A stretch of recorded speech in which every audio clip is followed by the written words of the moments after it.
Hello, Wanderers. Before we get into today's episode, we wanted to let you guys know about a few things. First, we have a community Discord server where you can interact with other lovers of the Backrooms, share awesome memes, and more. Next, we finally opened a merch shop. We're very excited to embark on this new step for the podcast, so go on over and give it a look. And lastly, we're always looking for feedback on the podcast, so if there are any suggestions on what you'd like for us to cover, please shoot us a message. P.S. Thanks for all the short stories you guys have been sending. We enjoy reading what you guys send, so please keep it up. We'll be leaving a link to the Discord as well as the merch store in the show descriptions, so with that short message out of the way, let's return to the episode.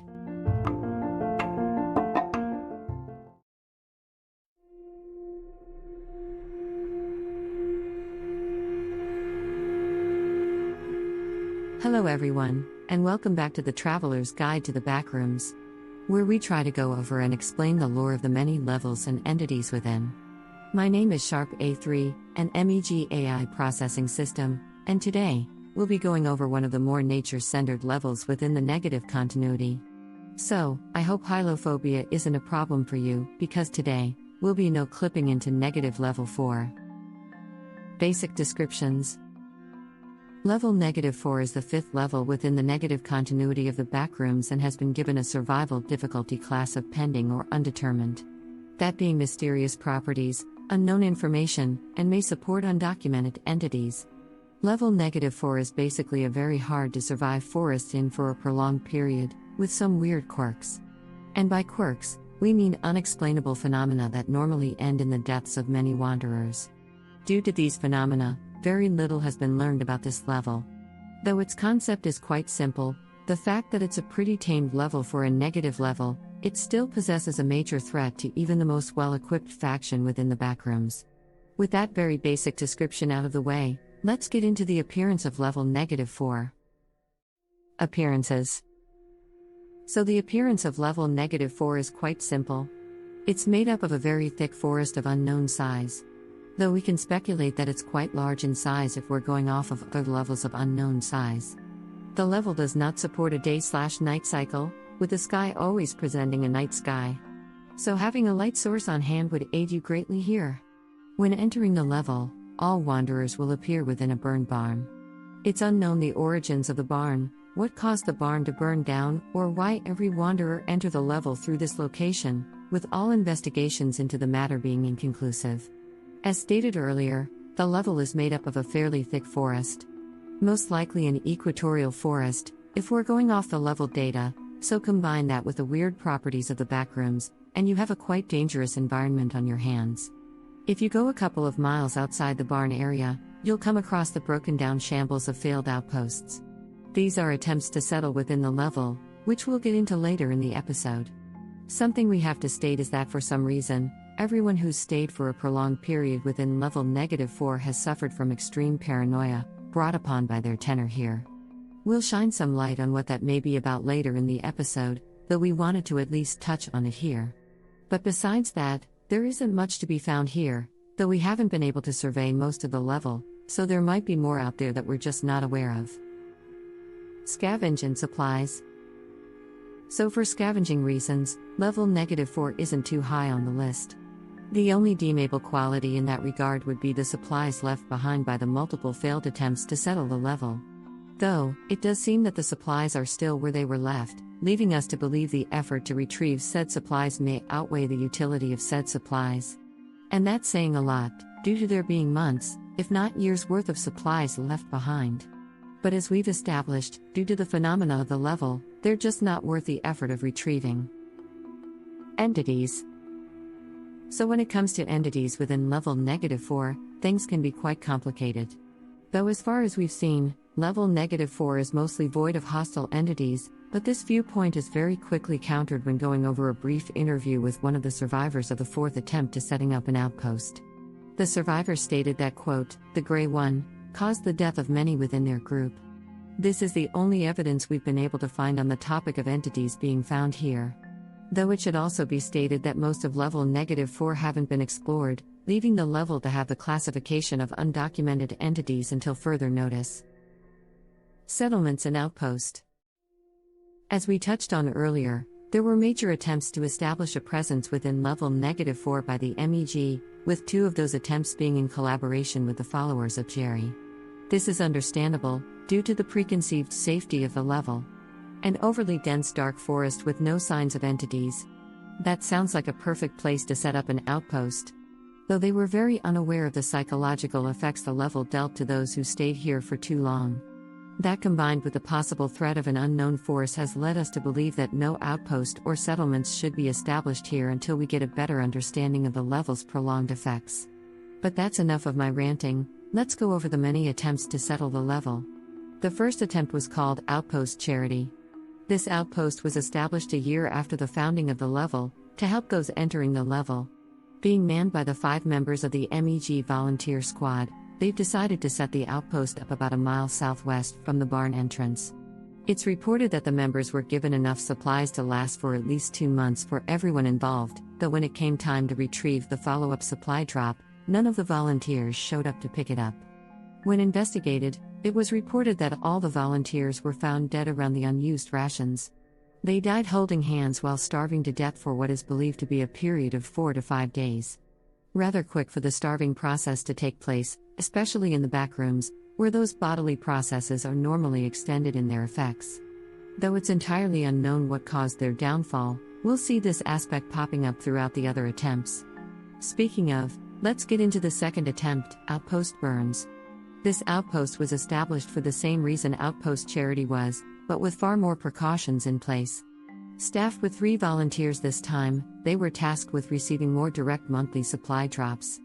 They were also given a camera to better document events with. It's unknown where exactly the outpost was built, though we can speculate it could be no more than a couple miles out from the level entrance if not much closer. For 3 months the camp was on with no issues, though sometime during the 4th month of operation, the volunteers disappeared. It's unknown why they disappeared the way they did, with the only evidence of their whereabouts being a single photo of an unknown location. On the back of this photo the phrase, "Going north, don't follow," can be read. It should be noted that the writing looked quite rushed in its lettering, leaving us to believe that they were in a hurry in whatever they were doing. To this day, it's completely unknown where they went off to, with the members likely being KIA. The next attempt was called Outpost Bluebird and is the first attempt of the followers of Jerry within the level. This outpost was manned by an unknown number of priests of Jerry. This outpost was established around the same area Outpost Charity was, with the permission of the MEG of course, but like that outpost, this was too short-lived. It's unknown how long this outpost was running for, but at some point a rather large fire started, causing many of the members to panic and run into the forest. This fire is stated to have burned up their rations, causing the remaining members to starve to death. It's unknown if any attempt to resupply or help the group was made, but from the starvation reports, if there were any attempts, they were unsuccessful. The last major attempt to settle level -4 was Outpost Red Forest, a joint project between both the followers of Jerry and the MEG. This outpost was set up within the barn entrance area, with the hope that with their combined power, they should be able to establish a lasting presence within level -4. The main goal for Outpost Red Forest was to establish a safe hub for newcomers to the level, though, unlike Outpost Charity, it'll be much closer to access. Outpost Red Forest to this day is classified as the longest lasting outpost within the level, lasting for 8 months before its unfortunate collapse. Occupied by a total of 13 members from both groups, the outpost suddenly was attacked by an unknown force, which we touched on earlier in the episode. From this attack 10 members were killed, leaving on 3 survivors. Each of them suffered from severe mental damage from dealing with said event. All that can be gathered from one of the survivors was 3 words. The Grey One. This is most likely referring to whatever attacked the group. The strangest part of all of this is that, when help arrived for the outpost, the bodies of the dead were found holding hands. Much like the fate of those within Outpost Charity. What differs from that event though, is the fact that all the victims' eyes were missing. And to this day their eyes have not been recovered. Before we end this section of the episode, we wanted to share an interview log with the supply runner for the outposts. The log is between MEG researcher Spears and volunteer member Alan Turner, with the interview going as followed. The interview starts with Spears greeting Turner, with Turner responding likewise. They talk about Turner's experience within level -4, with Turner explaining how he normally runs supplies between outposts. Even stating that he delivered to each of the failed outposts, expressing how when he delivered the supplies, the members of the outposts always seemed scared out of their minds. Though the process of this was gradual for each. Turner then goes on to state how he's the one that has to trudge through a dark forest to deliver their supplies for hours, though nothing has happened to him to cause any concern. Spears then asks, does Turner have any clue of what could have caused the downfall of morale within the outposts? In which Turner replied when he asked one of the more paranoid members of one of the outposts what had him so terrified. The unknown member replied, because it wants us to be here. Turner goes on to say that he didn't ask nor elaborated on the matter any further. From this interview, we can gather that there is some force targeting any settlements within the level, though it seems time within the level is one of the main driving factors for its attacks. This can be gathered by the unseen force causing no harm to couriers like Turner. Someone who is only in the level long enough to move shipments to their destination. Although giving us some insight into the inner working of the level, we're still no closer to understanding what this force is, or why it's attacking anyone trying to settle within the level. Ins and outs. When it comes to entering level -4, things couldn't get much easier. The easiest way to enter this level is by entering certain doors within level -1. This is made easier by said doors being marked with a tree on them. Though it should be noted that once you use one of these doors to enter, they will disappear upon using them. So keep that in mind. Now for the exit. So remember when we were describing just how thick the forest is within level -4? Well, in order to exit the level, you must travel through said forest for miles until you are randomly no-clipped into either level -1 or 5. Though it's not the hardest method of exiting a level, at the same time, not the easiest either. Closing words. So that was level -4 of the Backrooms. What do you guys think about the level? What do you think caused the downfall of the outposts? What's the origins of the burned barn?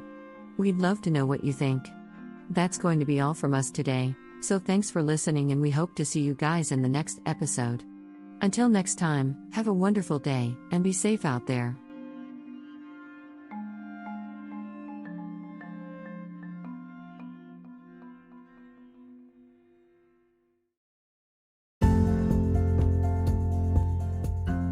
I would like to say a very special thank you to our patrons over at Patreon.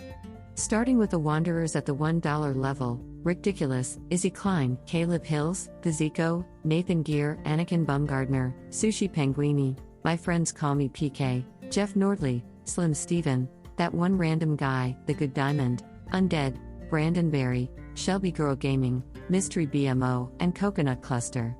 Next up are our senior explorers at the $8 level, Stephen Conger, Manicord, Lee, and Zephyr the Cast Iron Crow. Thank you all for going that extra step to support us and what we do. It's greatly appreciated. If you would also like to get your name shouted out at the end of the episode, get access to exclusive Patreon content and more, go become a patron on our Patreon. Thanks again for listening, and have a wonderful day.